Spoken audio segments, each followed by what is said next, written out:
Assalamualaikum warahmatullahi wabarakatuh. Selamat mengikuti rancangan Dapur, Masak dan Dakwah saya. InsyaAllah pada hari ini akan saya kongsikan satu lagi masakan yang mudah tapi sedap. Mudah kerana masakan ini boleh kita selesaikan dalam masa setengah jam saja.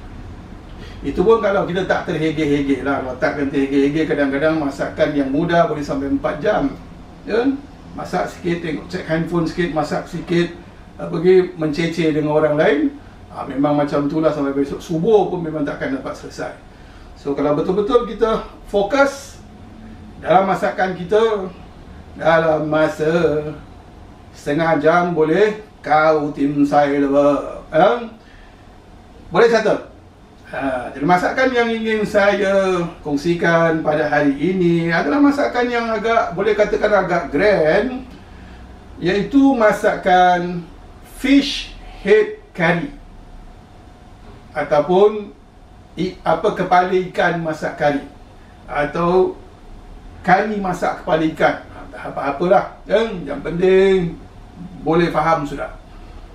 Dan seperti yang dikatakan tadi, masakan ini bagi penggemar makan ikan sudah tentu.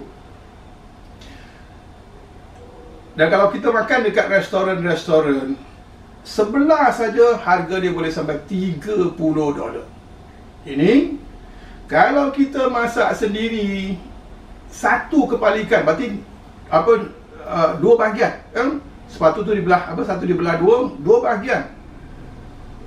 Hanya lebih kurang belanja dalam masa, dalam kira $18 saja. Dan masakan ini mudah sebab bahan-bahan dia tak banyak. Bahan-bahan dia tak banyak. Jadi untuk masak kari kepala ikan ni, kita boleh gunakan ikan merah macam saya gunakan hari ini, dan kita juga boleh menggunakan ibu ikan krisi yang besar kan, ataupun sebagian orang boleh juga menggunakan kepala ikan tenggiri. Cuma saya tak begitu gemar lah kalau kepala ikan tenggiri. Bagi saya agak sikit hanyir lah kan? Jadi selalunya kalau saya masak kari kepala ikan, sama ada saya gunakan saya gunakan ibu krisi kepala dia, ataupun ikan merah. Dan kemudian ikan ni semua dia punya isi tak mudah hancur. Jadi insyaAllah, sebelum saya kongsikan cara-cara kita nak masak kari kepala ikan ni, ingin saya tunjukkan terlebih dahulu bahan-bahannya. Okay, of course yang pertama sekali, kepala ikan. Kalau tak ada kepala ikan, nak namakan apa? Taklah dinamakan kari masak kepala ikan. Kurang bahan-bahan tumisnya, kita perlukan 2 biji bawang ni, 2 biji bawang, dan kemudian paste ginger garlic, yang seperti mana saya katakan, kalau saya kat masak kari, saya akan gunakan saya akan beli ginger garlic paste yang ini, boleh kita dapatkan kat kedai India. Kemudian kari, serbuk kari ikan, jangan pakai serbuk kari lain pula. Dan serbuk kari ikan ni bukan saya nak promote brand ini, dan apa yang dapat kita beli dekat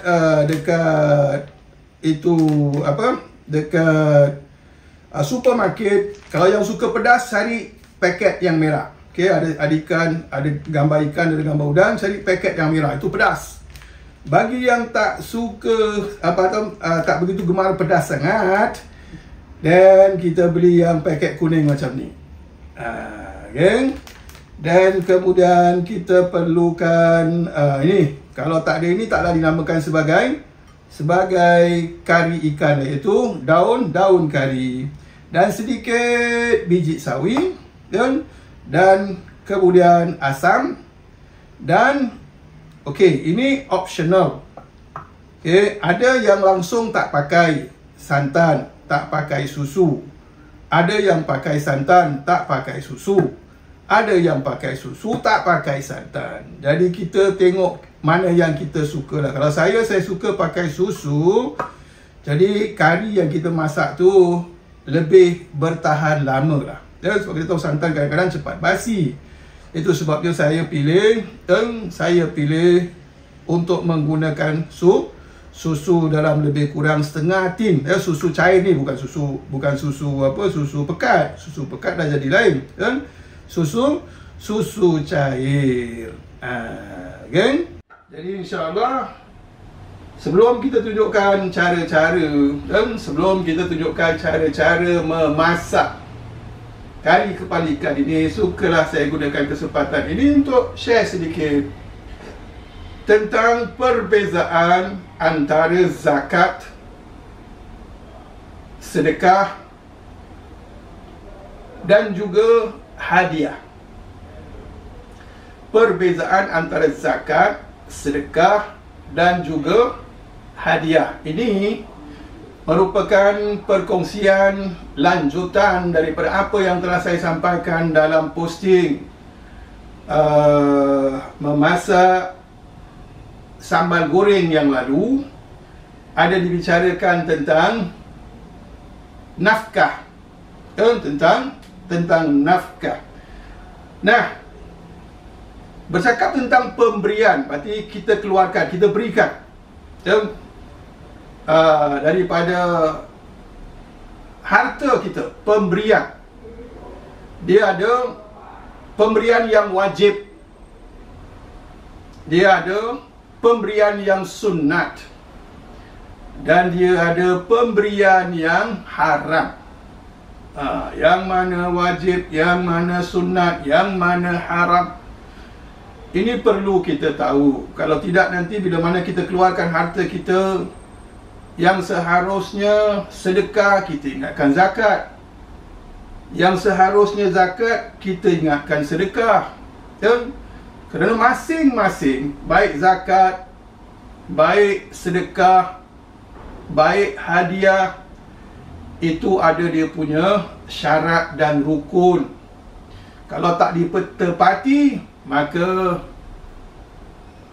ia tidak akan diterima. Nah, adapun sedekah yang wajib, iaitu zakat.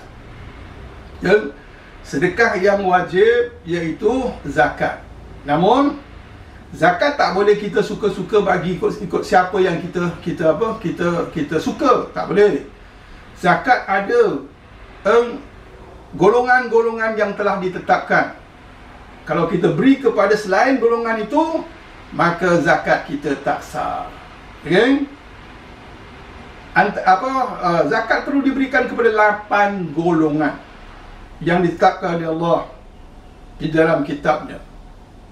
Antara lain fakir, miskin, amil, sabilillah, firriqab, iaitu membebaskan hamba kalau ada, dan kemudian muallaf, kemudian orang yang berhutang. Ini semua antara asnaf yang telah ditentukan. Janda, janda kan, ada orang asal nak beri je dia cari janda, asal nak beri je dia cari janda. Janda bukan asnaf zakat. Begitupun juga anak yatim pun bukan asnaf zakat. Ramai yang ingat asal nak beri aja kita cari anak yatim. Sebab tak semua anak yatim tu patut diberikan zakat. So ada anak yatim yang kaya, melainkan kalau anak yatim itu anak yatim yang fakir ke miskin ke, baru dia berhak untuk mendapatkan zakat kita. Begitu juga dengan janda. Tak semestinya janda dia layak untuk mendapatkan zakat kita. Zakat is very specific, very tight, very strict. Dia tak boleh sembarangan. Ada juga janda-janda yang selepas kematian suaminya, dia janda kaya.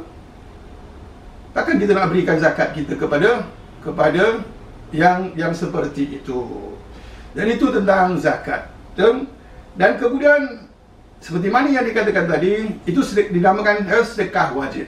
Adapun sedekah sunat, itu kita punya sedekah, kita punya infak, kita pergi masjid, kita berikan, ataupun kita berikan kepada yang memerlukan. Okay? Dan kemudian tadi ada disebut tentang sedekah haram. Bila pula sedekah kita boleh jadi haram?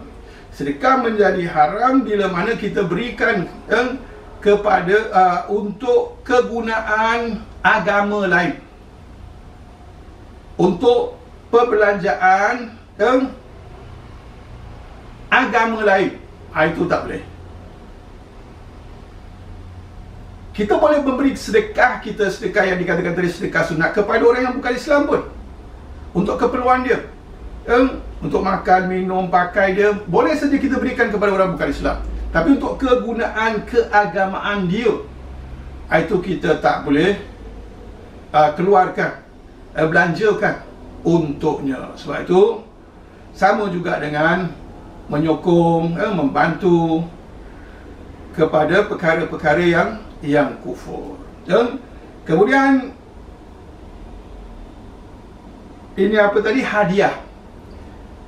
Hadiah tak sama macam zakat, dia tak sama macam sedekah.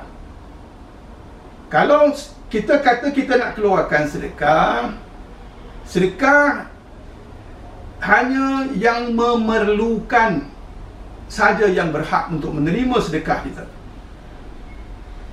Adapun hadiah, hadiah kita boleh berikan kepada siapa saja. Orang kaya ke, orang ada jawatan tinggi ke, menteri ke, kita boleh saja berikan hadiah kepadanya. Tapi kalau kita nak berikan atas nama sedekah, kita hanya boleh berikan kepada yang memerlukan.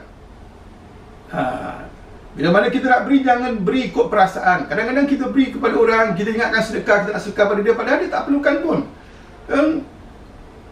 Pada diri dia, dalam simpanannya dah cukup, ada yang sampai puluhan ribu kat dalam bank. Just because dia datang minta kita, kesian dia ni, kesian. Kita tak boleh memberi kerana ikutkan perasaan. Hendaklah kita beri mengikut pengetahuan. Sama ada itu pemberian zakat, sama ada iaitu pemberian sedekah, ataupun pemberian hadiah. Jadi insya-Allah itu saja kan, sedikit perkongsian tentang perbezaan zakat, sedekah dan juga hadiah. InsyaAllah selepas ini akan ditunjukkan macam mana cara-cara kita nak masak kari kepala ikan kita. Okey, mari saya tunjukkan.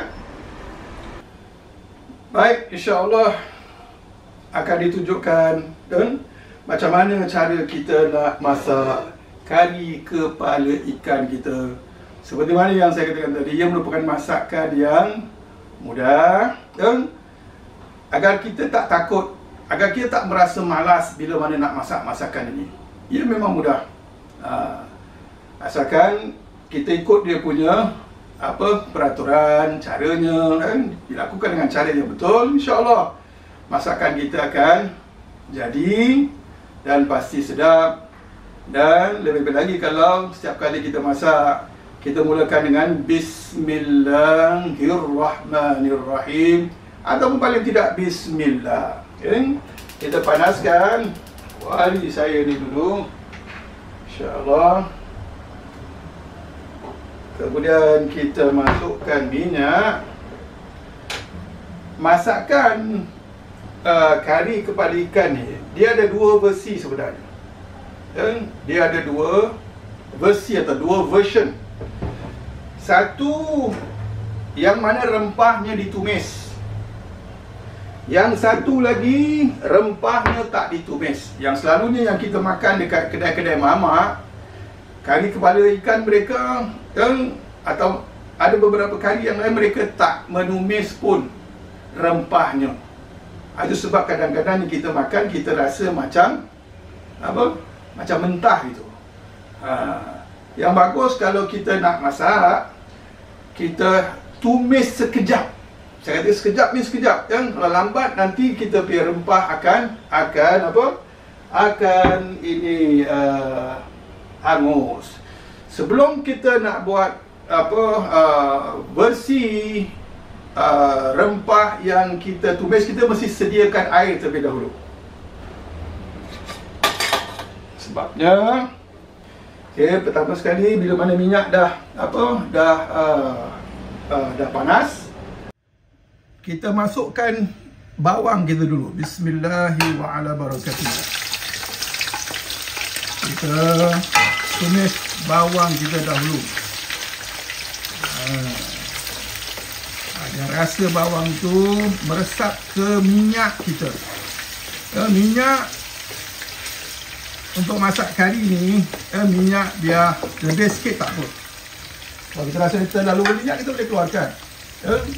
Kalau sekiranya kita masak kurang minyak dan tumisan kita tak begitu sempurna, tumisan kita akan jadi tak sempurna. Sampai bawang kita ni layu. Sambil-sambil tu kita boleh masukkan daun kari kita. Dan juga satu sudu kecil, jangan banyak, satu sudu kecil ataupun setengah sudu makanan, biji sawi, jangan banyak. Okay. Ini kita tahu daun kari je dia punya bau dah mula naik. Bau kari dah, takkan bau lain kot. Jadi insyaAllah sampai bawang dia ke kuning-kuningan, atau dah brownish sedikit, dan baru kita boleh masukkan rempah kita.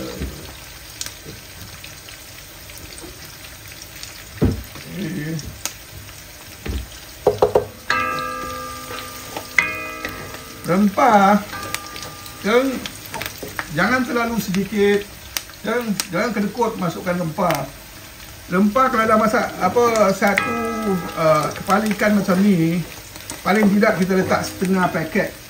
Setengah paket daripada yang 250 gram punya, setengah paket. Jadi kari kita lebih pekat. Kita jangan khawatir dia akan jadi terlalu spicy seperti mana yang saya katakan tadi. Kita gunakan yang paket kuning. Kita gunakan yang paket kuning, dan nanti kita ada susu atau santan, itu akan absorb the spiciness of kita punya kari. Dia tak jadi terlalu spicy. Seperti mana yang dikatakan tadi, dalam agama ini, apa kita nak lakukan, kita mesti lakukan dengan ilmu. Jangan lakukan ikut rasa. Bila mana kita ikut rasa,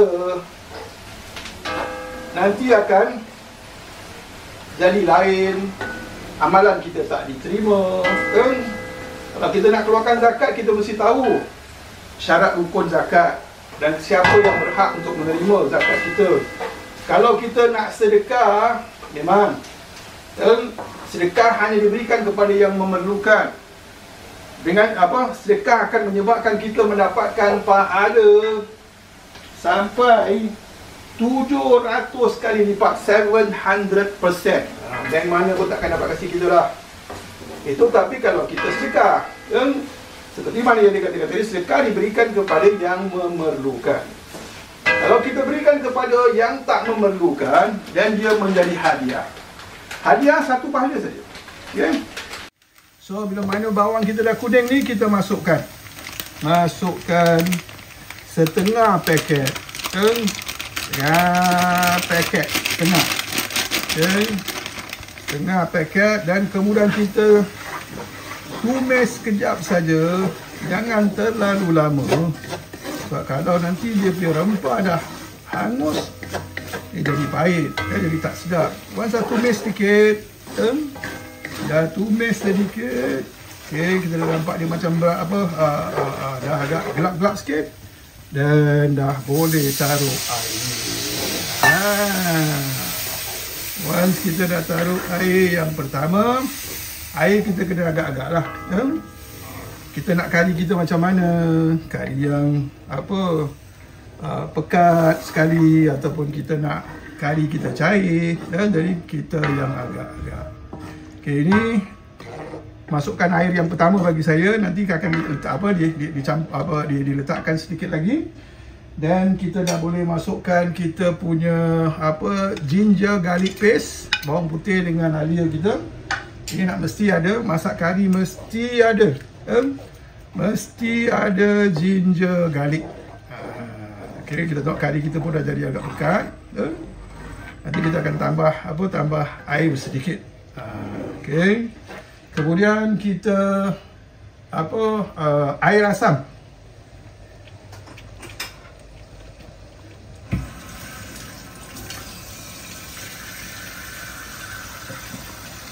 Kari kita ni ada dia punya rasa rempah-rempah, dia ada rasa masam-masam.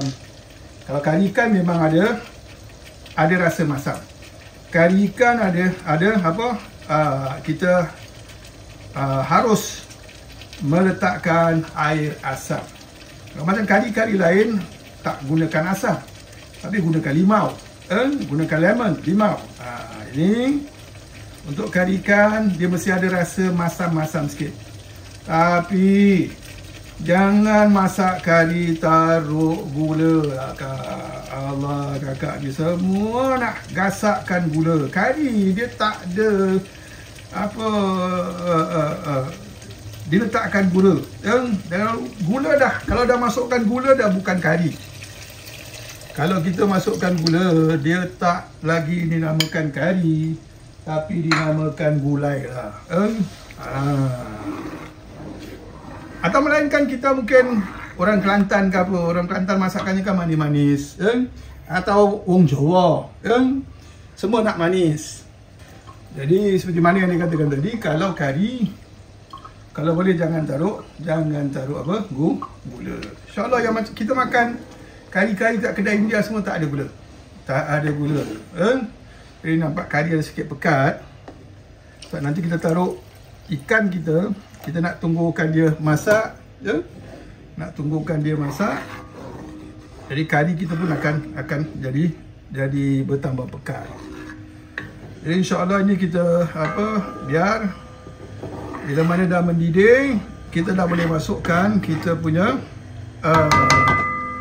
kepala ikan. Okey. Sambil tu kita taruhkan sedikit serbuk perasa. Kemudian garam secukup rasa. Macam mana yang saya katakan tadi, kalau masakan kita 1 liter, sukatan garam adalah 1 sudu makan. Okey. Berarti 2 kali sudu teh. Kalau lebih, masakan kita lebih 1 liter, dan baru kita letak, dan ikut sesuai ukuran garam dia lah. Okay, ini ikut profesional lah. Tapi selalunya dikatakan secukup rasa. Kita rasa cukup lah. Siapa yang kuat garam, kuat masin, taruhlah lebih sikit. Siapa yang tak kuat masin, ikut rasa kita. So insyaAllah kita punya ni, kita tengok kan, tadi dah berapa? Baru 10 minit, dah lebih kurang 10 minutes. Dah hampir nak siap dah. Kita punya masakan kari kepala ikan ni sudah nak siap. Ini tunggu mendidih, kita masukkan kepala ikan, lepas tu kita tutup. Kan? Okay, macam ni, nampak dia dah mendidih. Kita dah boleh masukkan kari kepala ikan kita. Kari kepala ikan pula, kepala ikan kita. Okay, so pelan-pelan, bismillah. Jangan campak-campak.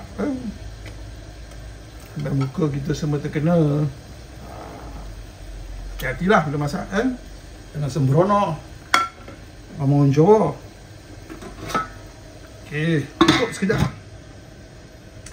Jadi agar masakan ikan kita tu lebih apa? Lebih compact.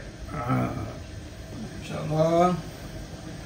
Last kali nanti kita akan masukkan susu cair kita lebih kurang setengah tin. Lebih kurang setengah tin. InsyaAllah ini sekejap lagi bila mana ikan dah masak. Kalau kita tutup dia lebih cepat. And masak kari ikan ni dia tak macam masak kari ayam, kari daging, memerlukan masakan yang sampai berjam-jam dia, lama. Masak kari ikan very fast. Sangat cepat sebab ikan cepat masak. Jadi kita tengok apa yang terjadi dengan ikan kita. Okay. Dan kita taruh, masukkan susu. Masukkan susu lebih kurang setengah tin. Kacau-kacau sikit.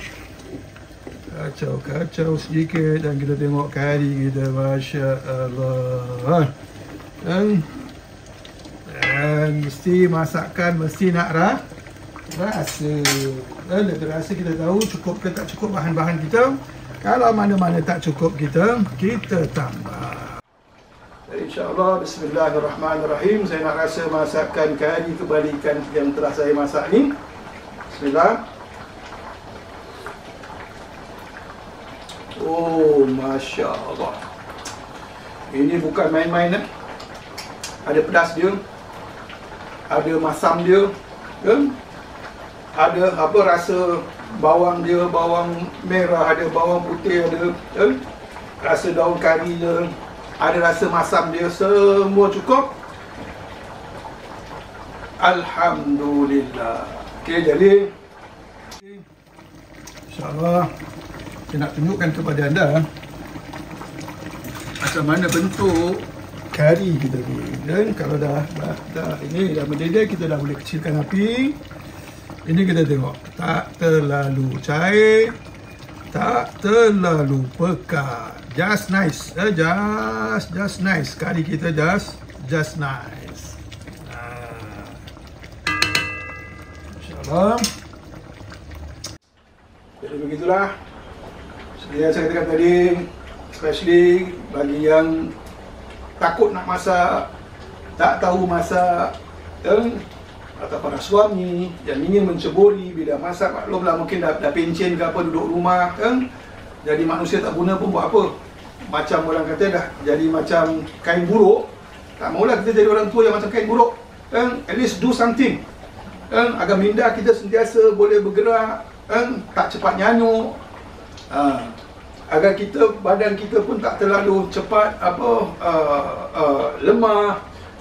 Inilah aktiviti-aktiviti yang bermanfaat dan yang boleh kita lakukan, iaitu memasak. Kau semua pun nak kenal ilmu kan? So itu yang sebabnya saya nak sharekan kepada anda. Sekiranya sharing saya ini membawa manfaat, sila kongsikan, sila subscribe dan sharekan kepada yang lain, lebih banyak, lebih ramai orang dapat melakukan amalan yang baik ini, dan memasak untuk keluarga. Dan memasak boleh jadi ibadah. Memasak boleh jadi ibadah. Berarti ibadah berarti sesuatu yang kita lakukan yang boleh menyebabkan kita mendapat pahala. Dan dengan syarat kita lakukan dengan ikhlas, dan kita lakukan semata-mata kerana Allah Subhanahu wa Ta'ala. So itu saja daripada saya. Sehingga kita bertemu lagi di lain masa. Wassalamualaikum warahmatullahi wabarakatuh.